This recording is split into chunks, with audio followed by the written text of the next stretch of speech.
Toastmaster Satish Menon is attempting the project on effective body language from presentation mastery. Timer, please note the time duration is 5 to 7 minutes. So, distinguished Toastmaster Satish Menon, 824 show. 824 show, distinguished Toastmasters. Good morning, everyone. Having grown up in Mumbai, I am used to traveling by local train every day. And local trains are the lifeline of Mumbai. Not only the lifelines, they teach you a lot of discipline, they teach you a lot of teamwork, they help you network better, and they also help you to stay fit. Now, you might be wondering how a local train journey does help you to do all this. One is that it teaches you to be very fit and punctual. If you have to take the 8:24 train, you better be there at 8:24 because otherwise the train will not wait for you. And the trains usually in Mumbai run on time. And if you're there for the 8:24, you very well know where your seat is going to be. But for that seat, you have to literally fight. When I say fight, is as the train comes in, you have to ensure that where is the entrance coming. And as soon as the entrance comes, you make a dash for it and you just occupy the seat where you want to sit. Typically a window or a middle seat, but once you've got a seat, you are done for the rest of the journey. Now you might be wondering, what about those who don't get a seat? Well, those who don't get a seat hang on the footboard. And that's where the fitness thing comes in. When you're hanging by the footboard with one hand holding on to the handrail and the second one on the window, you have no choice but to stay fit. Because the pressure of the people from inside and the pressure of the people from outside trying to get in, one slip of the hand and you will end between the tracks.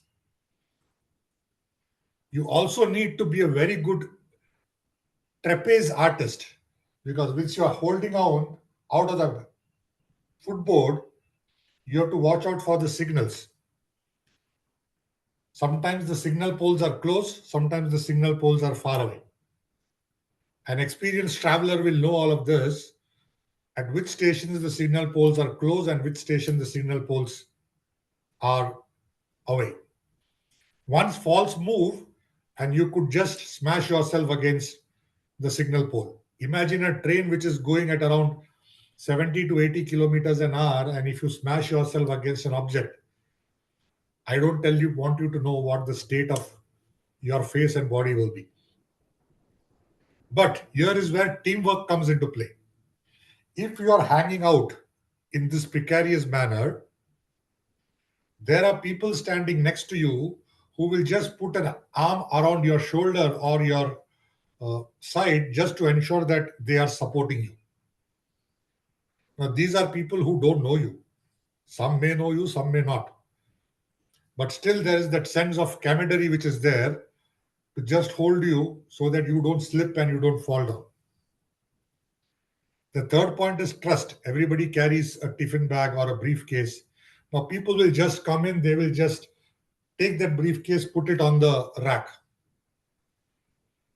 And in my 20 years of traveling on those local trains, I have never heard somebody come back and say that my bag was stolen. When you have to get down at the station, the bag will still be there. And some of those bags contain very important documents. An example is before the shares got dematted or in a demat format, all the shares were physical copies. Now you had stockbrokers who would carry copies of those shares and they would just keep it there. And when the time comes to get down, the bag will still be there. So that talks to you about the honesty part. Now comes the learning part. There's a lot of learning that happens in the train also. Like, for example, this newspaper. If you have a newspaper and you're sitting, this newspaper gets split into multiple copies. So somebody will ask for page 3, somebody will ask for page 5, somebody will ask for page 7. And the reading gets circulated inside. And by the time you reach your station, all these newspapers will again come back and converge into one single document. And by that way, people tend to read 2 or 3 newspapers during the course of their journey. Best part is, like I said, everything converges back to the owner as soon as it is done. Networking, you get to meet a lot of people.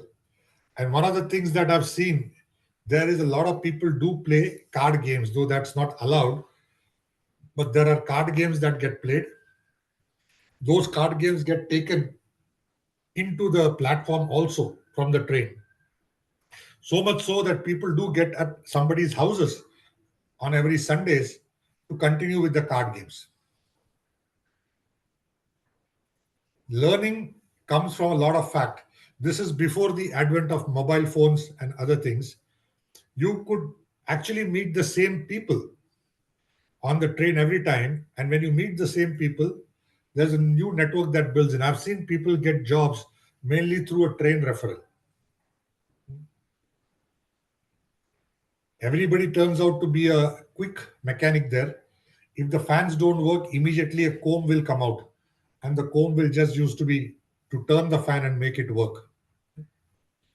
If somebody is not feeling well, a person will get up and give their seat to that person and make that person sit there.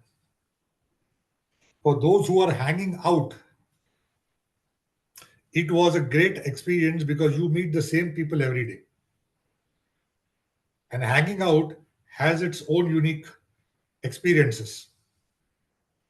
Sometimes your bags get stolen because somebody will hit you on the hand with a pole and the bag gets fallen.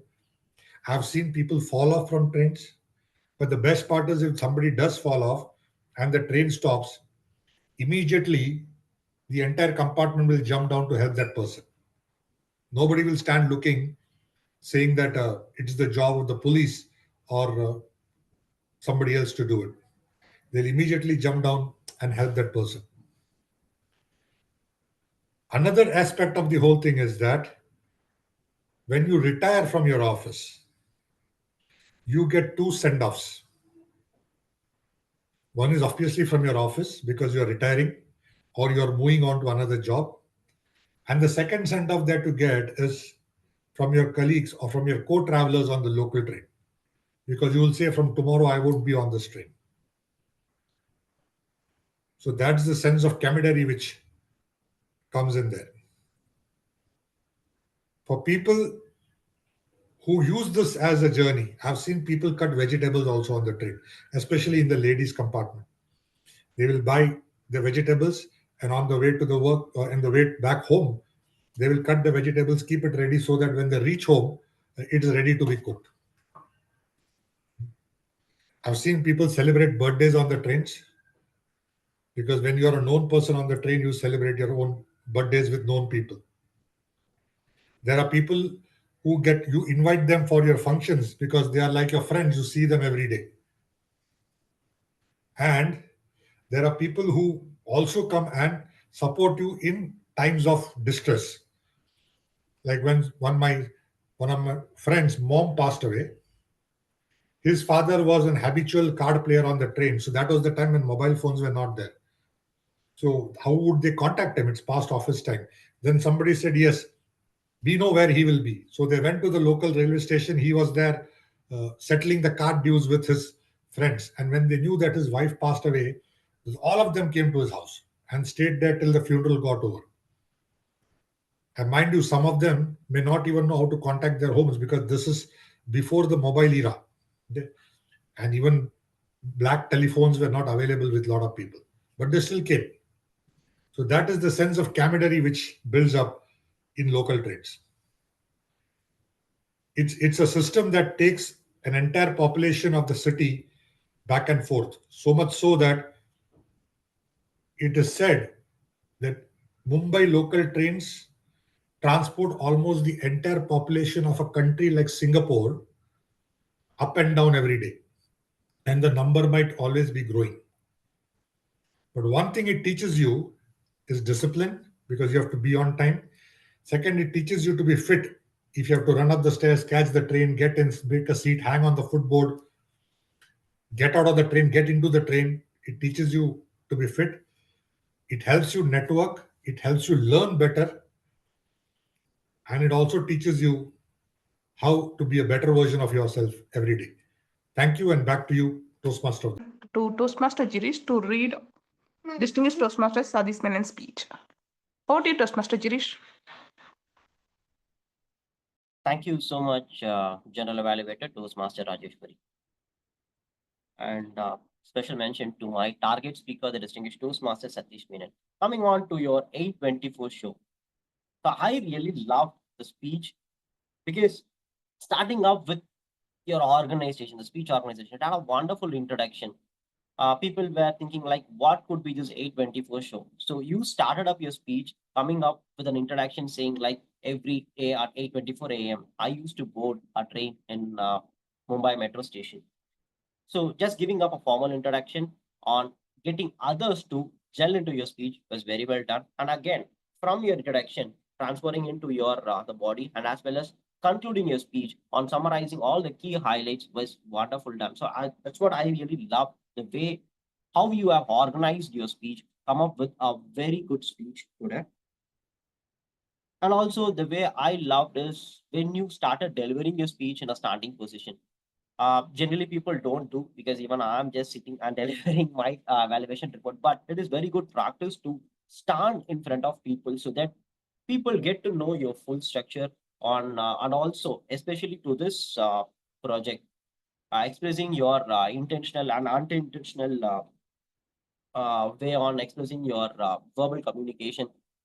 So that was very well done, because when you stand, people really get to know about your complete picture on how you are delivering it, and again getting in gel with the audience is very easily been done. And a lot of key highlights in your speech I really love is your speech was completely humorous, because that from the start till the end, I was just looking out to a person explaining on how would be the different situation that could go in the metro station, and every situation was really humorous, and also every situation could be easily connected with each and every one who are there here. So that is again a way on again connecting with your audience in a very easy way. I could see like in your speech, all your non-verbal communication was completely intentional. It was there were no unintentional, because every actions, every way that you were expressing your thoughts through your actions was completely mindful. So which could really term that you have practiced your speech in a very well way, so that before coming here, you are very mindful in expressing all of your uh, non-verbal communication, the way on expressing it through your action was completely mindful. So that is one key factor where it is very needed, especially with this project, right? We do not want to use any of our unintentional way on communicating with our audience. It was completely been mindful. So that was very well done. And in many of the cases, I have seen expressing the way on looking onto the compartments, playing the card games. So that was way on how you could really be practiced and being very mindful in again expressing it to the audience. And I really loved your voice. It was completely bold. It really grabbed the audience attention from the beginning till the end. I've never even took off my ear, because I have also been doing the role of the grammarian again, but I could not concentrate on the way on doing my grammarian role, because listening onto your speech was completely been motivated with your bold voice. I have only one suggestion in your speech. So when you are delivering your speech, I could see like you are standing and you're delivering your speech, though your voice is bold, though you have a lot of confidence in your speech, though you are completely been mindful in expressing your thoughts. But the moment on looking onto the camera, you've been standing and you've been looking onto the camera into this position, which I thought, it is only my perception, which I thought like when you are bowing your head and speaking to the audience, it might hinder your confidence level a little. So which I recommend you to place your camera in such a position so that you could uh, stand in a direct way or looking onto the camera, so that it will also help you to enhance your speech in a very confident way. So other than that, I do not have much suggestions. So highlighting your key highlights will have a wonderful organization, a very bold voice, humorous, which really attracted the audience, and completely mindful in expressing your thoughts through your non-verbal communication was very well done. Just a way on placing your camera in a way that you could really look into the camera by not bowing down could really enhance your speech to the next level. Thank you, and back to the general level.